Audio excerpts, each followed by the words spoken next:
नमस्कार। प्रादेशिक मौसम केंद्र नई दिल्ली द्वारा दिल्ली एनसीआर के किसानों के लिए मौसम आधारित कृषि सलाह इस प्रकार है।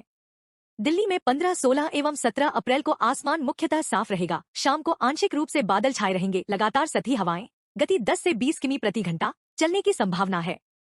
तापमान की बात करें तो आज दिल्ली में अधिकतम तापमान सामान्य से लगभग 2 डिग्री अधिक रहने का अनुमान है, जो कि 38 डिग्री सेल्सियस के लगभग होने की संभावना है। अगले 3 दिनों में इसमें 2 से 3 डिग्री सेल्सियस की बढ़ोतरी होने की संभावना है। आज दिल्ली में न्यूनतम तापमान 24.0 डिग्री सेल्सियस दर्ज हुआ, जो कि सामान्य से 3 डिग्री अधिक रहा। अगले 3 दिनों में इसमें 1 से 2 डिग्री सेल्सियस बढ़ोतरी होने की संभावना है।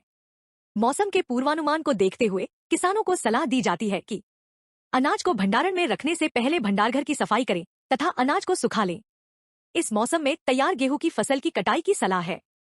किसान कटी हुई फसलों को बांधकर तथा ढककर रखे, अन्यथा तेज हवा या आंधी से फसल एक खेत से दूसरे खेत में जा सकती है। गहाई के उपरांत भंडारण से पूर्व दानों को अच्छी तरह से सुखा दें। रबी फसल यदि कट चुकी है तो उसमें हरी खाद के लिए खेत में पलेवा करें। हरी खाद के लिए रेचा, सनई अथवा लोबिया की बुवाई की जा सकती है। इस सप्ताह तापमान बढ़ने की संभावना को देखते हुए किसानों को सलाह है कि खड़ी फसलों तथा सब्जियों में आवश्यकतानुसार हल्की सिंचाई करें। सिंचाई सुबह या शाम के समय करें जब हवा की गति कम हो। मूंग की फसल की बुवाई हेतु किसान उन्नत बीजों की बुवाई करें। बुवाई के समय खेत में पर्याप्त नमी का होना आवश्यक है। टमाटर, मटर, बैंगन फसलों में फलों को फल छेदक कीट से बचाव हेतु किसान खेत में पक्षी बसेरा लगाए। इस मौसम में बेल वाली सब्जियों में चूर्णिल आसिता रोग के प्रकोप की संभावना रहती है। यदि रोग के लक्षण दिखाई दे तो कार्बेंडाजिम से छिड़काव सुबह या शाम के समय करें। फ्रेंच बीन, सब्जी लोबिया, चौलाई, भिंडी, लौकी, खीरा, तुरई आदि तथा गर्मी के मौसम वाली मूली की सीधी बुवाई करें। इस मौसम में समय से बोई गई बीज वाली प्याज की फसल में थ्रिप्स के आक्रमण की निरंतर निगरानी करते रहें।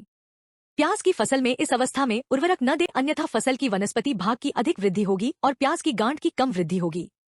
इस तापमान में मक्का चारे के लिए तथा लोबिया की बुवाई की जा सकती है। रबी फसल की कटाई के बाद खाली खेतों की गहरी जुताई कर जमीन को खुला छोड़ दे, ताकि सूर्य की तेज धूप से गर्म होने के कारण इसमें छिपे कीड़ों के अंडे तथा घास के बीज नष्ट हो जाएंगे।